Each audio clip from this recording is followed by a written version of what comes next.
You know, we talk a lot about teaching kids math and science, but how do you teach something as crucial as resilience? And maybe even trickier, how do you measure it? Well, today, we're diving right into the world of student well-being and exploring how technology, specifically a platform called Skilly, is trying to solve this very, very human challenge in our schools. And this right here, this is the million-dollar question, isn't it? Schools are now tasked with developing these vital soft skills, but trying to track something like self-awareness is a massive challenge. It is absolutely not like grading a math test, that's for sure. And this already difficult job gets even harder because of a problem that's kind of baked into the school's own systems. Often, the approach to well-being is just fragmented. It's spread out across a bunch of different initiatives and resources, but there's no central cohesive strategy holding it all together. It's like all the different pieces of a student's well-being puzzle are just scattered everywhere, and without one central place to bring them all together, you simply can't see the full picture. This fragmentation, it creates this cascade of real-world problems for everyone in the school. And believe me, those problems are significant. We're not just talking about some administrative headache here.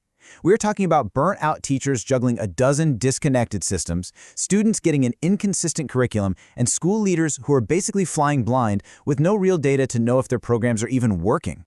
So, with all these challenges piling up, how can schools possibly adapt? Well, this is where digital toolkits are starting to come in. We're seeing a rise in platforms designed to solve this very problem, and we're going to explore one called Skilly as our case study today. So, what is Skilly? Well, it's an all-in-one digital platform, and it's built to manage what's called SPHE. That stands for Social, Personal, and Health Education. You can just think of it as a curriculum that's focused on life skills, wellness, and personal development. But how does a platform like this actually function inside a real school? Let's break down its key features, and you'll see how each one is specifically designed to solve the problems we've just been talking about. You can pretty much understand the platform's whole approach by looking at these four main functions. Each one is a direct response to a specific challenge, whether that's curriculum consistency, early intervention, or just reducing teacher workload. First up, we've got curriculum alignment. Remember that problem of inconsistent delivery we mentioned? This feature tackles it head-on. By mapping every single activity to official education standards, it makes sure every student gets the same core message. And, this is a big one, it makes reporting for school-wide evaluations almost automatic. Now this is where the technology gets really compelling. The platform uses AI, but not to grade essays or replace teachers, no. Instead, it acts more like an early warning system. It analyzes patterns in student reflections or their engagement to generate intelligent alerts for staff. So the goal isn't automation, it's to empower teachers to provide proactive, timely, and most importantly, human support. And what about that huge issue of teacher workload and the challenge of collecting evidence? This is the fix. For things like classroom-based assessments, or CBAs, the students' reflections and their work are automatically collected and organized. You can imagine what a massive amount of administrative time that saves teachers. You know, a tool like this isn't just about making one person's job easier. It's designed to create a positive feedback loop that benefits the three key groups in any school: the students, the teachers, and, of course, the leadership. And the value here is super clear, and it's tailored to each group.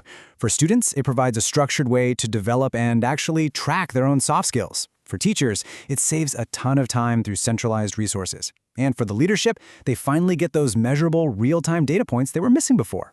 This case study, though, it isn't just about one piece of software. It really points to a much larger trend we're seeing across all of education. This fundamental shift away from static, traditional resources and toward integrated, dynamic digital strategies. And wow, the shift is pretty stark when you compare the old way with the new. A physical textbook is static, right? It's a one-size-fits-all kind of deal, and it's nearly impossible to track engagement with it.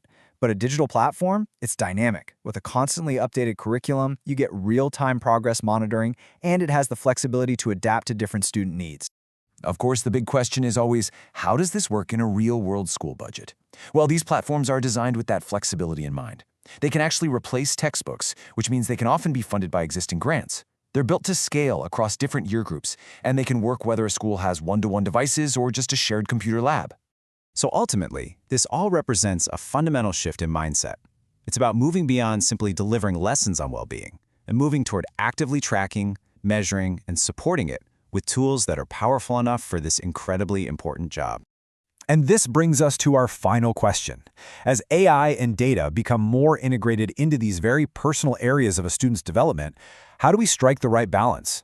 How do we make sure that technology always serves to enhance and never, ever replace the vital human connection that lies at the very heart of great teaching?